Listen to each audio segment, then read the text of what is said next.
Today, boys and two girls that watch me, we are going to talk about something spooky. The thing that scares me most about cryptocurrency. And no, I'm not talking about a potential tether collapse, or the market in free fall, or quantum computers figuring out the keys to your wallets. No, I'm talking about something we can worry about right now. A threat we... Aren't we lucky? First of all, though, before I get into that, I want to frame it with the idealist mindset. The hopeful mindset. The mindset that is looking for symmetry in the markets. What happened previously might happen again. Although, I will preface this and say that this isn't financial advice, this is the ramblings of a madman. We are going to look at the charts from the last bear market period, January 2014, which lasted about a year and a half. Now, Mt. Gox went under around, where was it? Around here. At the time, Mt. Gox was responsible for 70 to 80% of all Bitcoin volume. Crazy, right? Today, I'm happy to say that things are very, very different. The biggest exchange by volume, excluding some suspicious characters, is 2.44% in Binance. Much more healthy. Nice. Now, is there any symmetry to this pattern? Looking at this year's charts. So the last bear period lasted 1.5 years. Today, I'm happy to report we are now 8 months into this bear market, more than halfway. Some people will argue that it isn't technically a bear market if you're still 2.5 times up in price from this time last year, but still 50% losses within a single year has to merit okay, bear market, all right? But what's different this time from last time? Quite a lot of positive things. Bitcoin has never been in a better place than it is right now.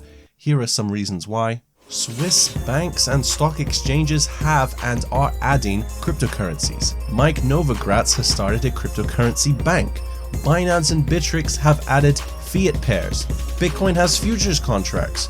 Northern Trust, a company responsible for over 10 trillion in assets, are opening their doors to cryptocurrency hedge funds. Not to mention a hopeful ETF approval. Any one of these pieces of news last year probably would have seen significant price action. Back then, the price of crypto was heavily tied to news. This year, almost not at all. All of those pieces of news came out this year. Anything that came out didn't have a prolonged effect on cryptocurrency. But what it might do is shorten the duration of a bear market. And if there was any symmetry, and it was about 1.5 years for a bear market to resolve itself, maybe it would take a little bit less time now. All right, now that we've finished the hopeful mindset, let's get on to what scares me most. It's the trustee and lawyer for Mt. Gox, Nobuaki Kobayashi.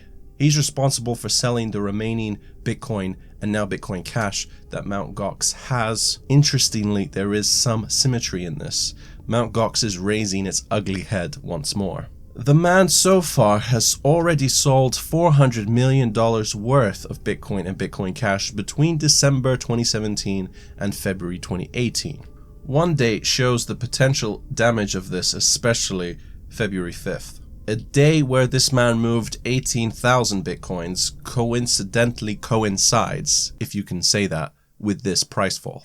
He has defended allegations made against him that he was the cause of this bear market by informing us that the Bitcoin he sold, sorry about that, the Bitcoin that he sold was actually over-the-counter deals and not on the open market, so therefore it shouldn't affect the price. But that's a weak argument because, assumably, the people that he sold to got a bulk order discount for their Bitcoins and Bitcoin Cash. What stops them from turning to the exchanges for a quick profit? So has he sold all of his coins? Is the worst of it over? Hell no. Unfortunately, he still has 4 times the amount that he sold in his possession. This website monitors the wallets in question. The remaining Bitcoins are 137,891, with the same amount in Bitcoin Cash too. With today's valuations, that's somewhere in the region of over $1 billion. I don't like to do this, but remembering the price of the market cap to be a lie, to be 50 times less than what it currently shows. It's completely hypothetical. It's really hard to definitively say. If it was 50 times less than it currently is, that would be a market cap of around $5.2 billion of real fiat-backed money. Welcome to Fiat Daily, the show where we only talk about real money. I don't want you to read too much into that. No one actually knows. Suffice it to say that the remaining coins from Mt. Gox could cause some damage if dumped on us. People are pointing to September the 18th as a date to watch out for, a date where more coin could be dumped. The reason for this is the court proceedings for the Mt. Gox bankruptcy is postponed until then, and assumably he's unable to sell any more coins until that date. This rumor has been debunked. It's been proven that he can sell any time that he likes. If you have a look at the wallets, the most recent transaction was for 2,000 coins back in May. And that is what scares me most about cryptocurrency right now. I didn't mean for this to be really negative. I did give a lot of positives at the beginning. I feel the bear market will resolve itself. It's just a matter of time.